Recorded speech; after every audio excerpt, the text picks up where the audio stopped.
शान्त शान्त आज हामी बुद्धि परीक्षण गर्न छौँ। गुरुजी, बुद्धि कहाँ हुन्छ र परीक्षण गर्ने? बुद्धि दिमागमा हुन्छ। अनि मेरो बुद्धि कहिले स्कुल आउँदैन जस्तो छ, किनभने दिमाग त कहिल्यै राम्रो अङ्क ल्याउन सक्दैन। ल राम्रोसँग उत्तर देऊ, चरा किन उड्छ?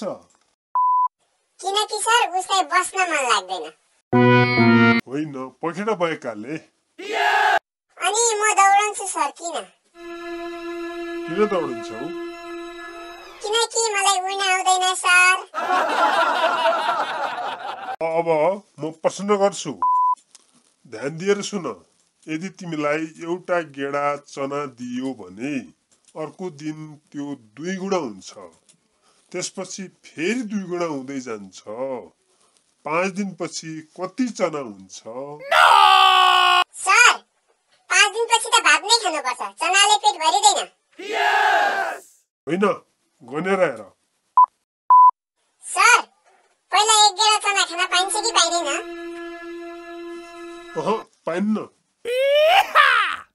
त्यसो भए पेट दुख्न थाले सर, म उत्तर दिन सक्दिन।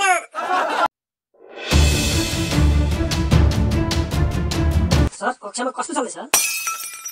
सर, राजुलाई एकपटक तपाईँ नै बुझाउनुहोस्। आज बुद्धि परीक्षण भइरहेको छ। ल त एउटा सोधौँ, संसारमा सबैभन्दा बुद्धिमान प्राणी के हो? शिक्षक। वाह, किन?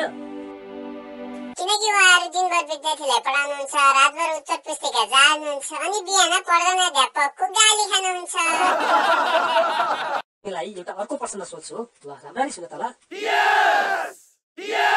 ल राम्ररी सुन, यो संसारमा सबभन्दा बुद्धिमान प्राणी के हो? सर, घरको बिरालो हो। कसरी भयो बिरालो? किनभने ऊ सधैँ आराम गर्छ, खाना खान आउँछ, खेल्छ, अनि हामी जस्तै पढ्नु पर्छ भनेर उसलाई कसैले दबाब दिँदैन, त्यसैले ऊ संसारको बुद्धिमानी प्राणी भयो।